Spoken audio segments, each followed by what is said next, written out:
Al primero lo llamaremos oscuridad sobrenatural. Oscuridad sobrenatural. Observe el versículo 45. Y desde la hora sexta hubo tinieblas sobre toda la tierra hasta la hora novena. Lucas capítulo 2, versículos 9 al 11 nos dicen que cuando Cristo nació hubo una gran luz en el cielo. El profeta dijo que cuando Jesús viniera, Él sería una luz a los gentiles. Él mismo dijo en Juan 8, yo soy la luz del mundo. El que me sigue a mí no andará en tinieblas. Jesús dijo, vengan a la luz mientras que es luz y mientras que puedan venir. En asociación con Cristo en su nacimiento y en su vida y ministerio hay luz, pero en su muerte hay oscuridad. Oscuridad. Desde la sexta hora. Estas son las 12 del mediodía hasta la novena hora. Estas son las 3 de la tarde. El tiempo del día cuando el sol está en su cenit. Ahora Marcos 15:25 nos dicen que Jesús fue crucificado en la tercera hora, lo cual serían las 9 de la mañana. Entonces ya ha estado en la cruz por 3 horas, ya para este momento. 3 horas de luz diurna desde las 9 de la mañana a las 12 del mediodía, durante las cuales Él soportó la burla y la reprensión y la burla cínica, sarcástica de los que pasaban por ahí, los líderes judíos y los soldados romanos. 3 horas a plena luz del día al estar expuesto y en desnudez y en tortura y muriendo. Y durante esas primeras 3 horas, de las 9 de la mañana a las 12 del mediodía, el silencio solo fue roto 3 veces.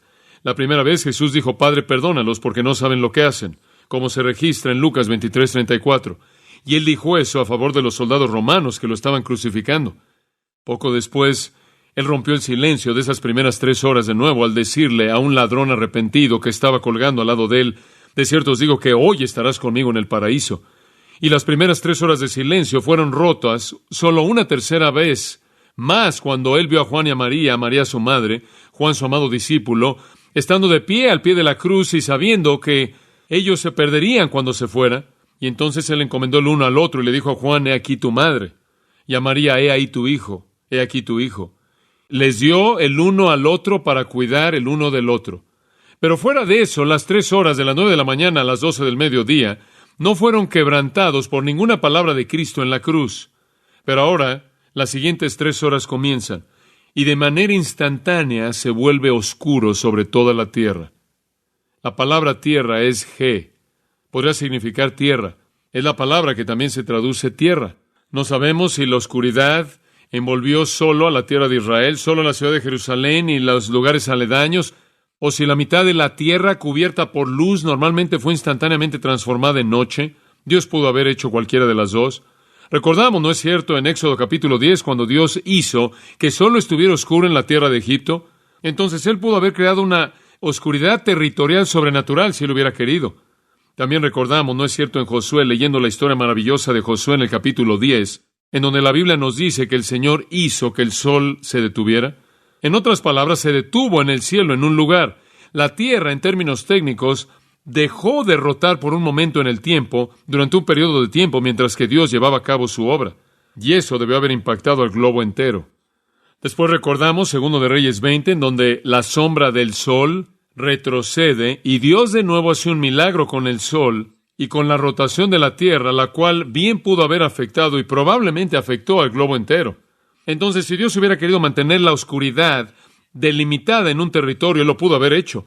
Si Él hubiera querido alterar el efecto del sol en la tierra entera, Él pudo haber hecho eso. Realmente no sabemos qué hizo. Hay algunas indicaciones interesantes en literatura extrabíblica que me hacen pensar que fue la parte entera alumbrada de la tierra que se oscureció. Orígenes se refiere a una declaración por un cierto historiador romano que menciona esa oscuridad rara. Tertuliano también escribió a ciertos paganos y en su escritura él menciona esa oscuridad rara y dice, dicha maravilla se relata en sus propios anales y está preservada en sus propios archivos hasta el día de hoy. Y hay un supuesto reporte de Pilato a Tiberio, el gobernador, suponiendo que el emperador está consciente de que en todo el mundo estuvo oscuro de las 12 del mediodía a las 3 en cierto día. Entonces bien pudo haber sido que toda la parte alumbrada de la tierra se oscureció. Realmente no sabemos. La gente ha dicho, bueno, quizás una nube simplemente pasó enfrente del sol, o quizás era un siroco, era un viento oriental que tiende a acumular polvo al punto que hace que el cielo se oscurezca. Creo que no. Porque Lucas dice en el capítulo 23 de su Evangelio, en el versículo 45, de manera simple, el sol se oscureció. Y él usa la palabra ekleipo, de la cual obtenemos la palabra eclipse. La palabra literalmente significa fracasar totalmente. El sol fracasó. Eso es lo que sucedió. Dios sobrenaturalmente apagó el sol. Ahora, si Dios apagó el sol y dejó que la secuencia normal de acontecimientos se llevara a cabo si el sol se apagara, si dejara de brillar, el mundo dejaría de existir en esas 3 horas. Entonces Dios de alguna manera apagó el sol y sustentó al mundo, pero se oscureció.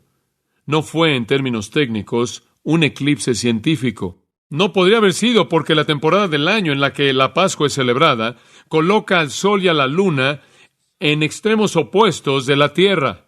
Y un eclipse solo puede ocurrir cuando están en el mismo lugar. Entonces, este no es un eclipse científico, simplemente es la palabra en su sentido amplio que el sol falló. El sol se apagó. Se volvió tan oscuro como la medianoche a la mitad del día. ¿Pero cuál es el punto? Bueno, los rabinos solían enseñar, y se registra en el Talmud que ellos enseñaban esto, que si el sol se oscurecía, sería un juicio de Dios en contra del mundo por cometer un gran crimen. Y de hecho, podríamos decir que el mundo había cometido un gran crimen al crucificar a Jesucristo. Otros nos han sugerido que se oscureció porque la naturaleza estaba arrojando un velo sobre los sufrimientos de Cristo. E inclusive otros han sugerido que se oscureció porque este es un acto de empatía o de compasión por parte de Dios para cubrir la desnudez y la deshonra de su Hijo. Y otros nos sugieren que esta es una protesta divina y así siguen. Ahora, ¿cuál es el significado de la oscuridad? ¿Qué es lo que Dios está diciendo acerca de la oscuridad? Nadie, ningún escritor bíblico, nadie, ni en el Nuevo ni en el Antiguo Testamento, comenta acerca de la oscuridad en la cruz de Cristo. Realmente no necesitan comentar, es muy obvio lo que significa. Si usted fuera a investigar en el texto del Antiguo Testamento, encontraría que la oscuridad es usada en las Escrituras como un símbolo de juicio divino. Es usada como un símbolo de juicio divino. En Isaías capítulo 5, conforme Isaías predice el juicio venidero que va a ahogar, por así decirlo, la vida de Israel y a llevarse esas personas a la cautividad, él la describe como oscuridad y tristeza. Oscuridad y tristeza. Y si usted sigue a lo largo de Isaías, llega al capítulo 13 de Isaías, e Isaías ve hacia adelante al juicio final que Dios va a traer en el mundo. Y dice que el día del Señor viene, y las estrellas de los cielos y las constelaciones de los cielos no darán su luz. El sol será oscurecido, la luna no va a hacer que su luz brille, y castigará al mundo por su maldad y a los impíos por su iniquidad. Dios está asociando la oscuridad con el juicio. Inclusive usted llega al Nuevo Testamento, como usted recuerda en Mateo capítulo 24, versículo 29. Inmediatamente después de la tribulación de esos días, el sol se oscurecerá y la luna no dará su luz, las estrellas caerán de los cielos, las potencias de los cielos serán sacudidas o conmovidas, y entonces aparecerá la señal del Hijo del Hombre en los cielos. Oscuridad de juicio. En el pasado, cuando Dios vino en juicio, Él estuvo asociado con la oscuridad. En el futuro, cuando venga en el juicio final, Él está asociado con la oscuridad. En el tiempo de la tribulación, Dios trae al mundo gran oscuridad, de tal manera que hay un clamor por parte de los hombres en el horror de la oscuridad que no es aliviada. Puede ir a Joel, capítulo 2, versículos 30 y 31, y allí encontraré la oscuridad que va de la mano con el juicio. Lo encontrará en Amós, capítulo 5, versículos 18 al 20. La encontrará en Sofonías, capítulo 1, versículos 14 al 18. A lo largo de las Escrituras, usted encuentra el juicio y la oscuridad asociadas.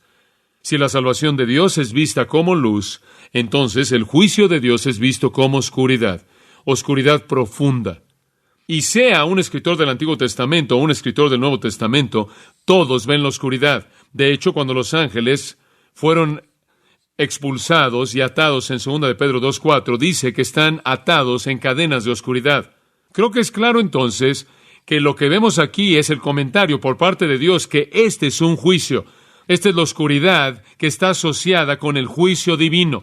Dios está diciendo, la cruz es un lugar de juicio divino. Es un lugar para el derramamiento de la ira divina. Este no es solo uno entre 30,000 personas muriendo. Este no es solo un mártir bien intencionado. Esto no es solo un hombre amoroso fuera de lo normal.